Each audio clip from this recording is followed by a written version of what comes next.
पिछले साल बरेली में हुई हिंसा के आरोपी मौलाना तौकीर रजा का क्या होगा? तौकीर रजा की जमानत याचिका पर इलाहाबाद हाई कोर्ट में सुनवाई जारी है और पिछले 6 महीने से वो जेल में बंद हैं और निचली अदालत से तौकीर की जमानत अर्जी पहले ही खारिज हो चुकी है। पिछले 6 महीने में तौकीर की जिंदगी बदल गई। वो कानून के शिकंजे में ऐसा फंसा कि अब उसके निपटारे में लंबा वक्त लगने वाला है।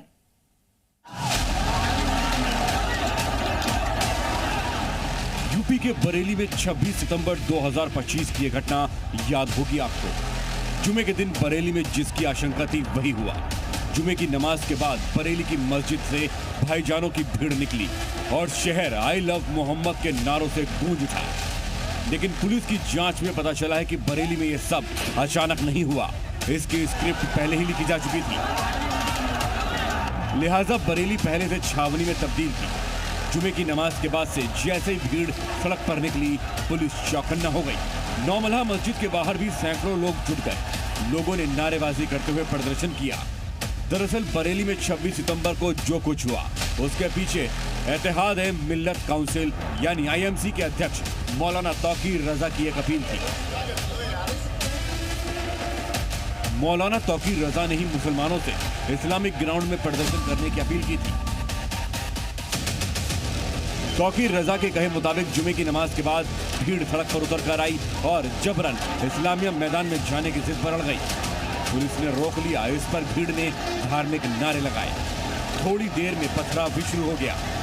लोग बैरिकेड तोड़कर आगे बढ़ने की कोशिश करने लगे। पुलिस ने हालात पर काबू पाने के लिए लाठीचार्ज किया, आंसू गैस के गोले दागे। बरेली में जो कुछ हुआ उससे यूपी के CM योगी आदित्यनाथ के सब्र का बांध टूट गया। वो लोग तालिबानी व्यवस्था पे विश्वास करते हैं।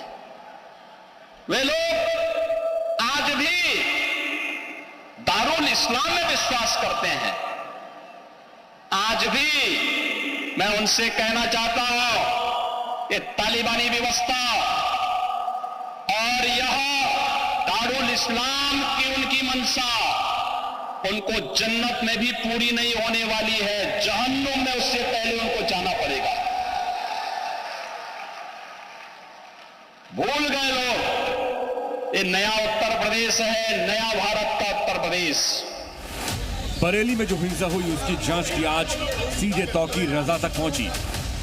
वो अब भी अपने खिलाफ लगे आरोपों पर सफाई पेश कर रहा है। बरेली में हुई हिंसा के बाद तौकीर रजा की पहचान एक सम्मानित मौलाना से बदलकर एक आपराधिक प्रवृत्ति के शख्स में बदल गई। 27 सितंबर 2025 को तौकीर रजा को गिरफ्तार किया गया। बाद में तौकीर के करीबियों समेत करीब 100 लोगों की गिरफ्तारी हुई। बरेली के अलग अलग थानों में 10 से 12 FIR दर्ज हुए। तौकीर रजा को सभी प्रमुख मामलों में नामजद आरोपी बनाया गया। तौकीर पर आरोपों में दंगा भड़काना, साजिश, पुलिस पर हमला और पथराव शामिल है। मुख्य मामले में तौकीर समेत 46 आरोपियों के खिलाफ चार्जशीट दाखिल की गई है। पुलिस ने तौकीर रजा को हिंसा का मुख्य साजिशकर्ता बताया। तौकीर को कुछ मामलों में बेल मिली लेकिन बाकी में नहीं, इसीलिए वो अब भी जेल में है। एक तरफ अदालती कार्रवाई चल रही है तो दूसरी तरफ तौकीर रजा के करीबियों के अवैध निर्माण पर योगी सरकार का बुलडोजर एक्शन शुरू हुआ। जानकारी के मुताबिक तौकीर के करीबियों की करोड़ों की संपत्ति है या फिर उन्हें ध्वस्त किया जा चुका है। पीलीभीत में मोहम्मद आरिफ 2 मंजिला मार्केट कॉम्प्लेक्स को ध्वस्त किया गया। इसके अलावा बरेली में 3 अवैध बारात घरों पर बुलडोजर चला। तौकीर रजा के दामाद मोहसिन रजा के गैराज और रिजॉर्ट को तोड़ दिया गया।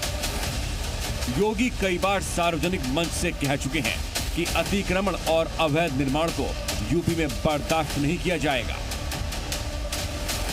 तौकीर रजा का भविष्य क्या होगा, इस पर फैसला हाई कोर्ट को करना है। निचली अदालत से उसकी जमानत याचिका खारिज हो चुकी है। अब हाई कोर्ट में सुनवाई चल रही है।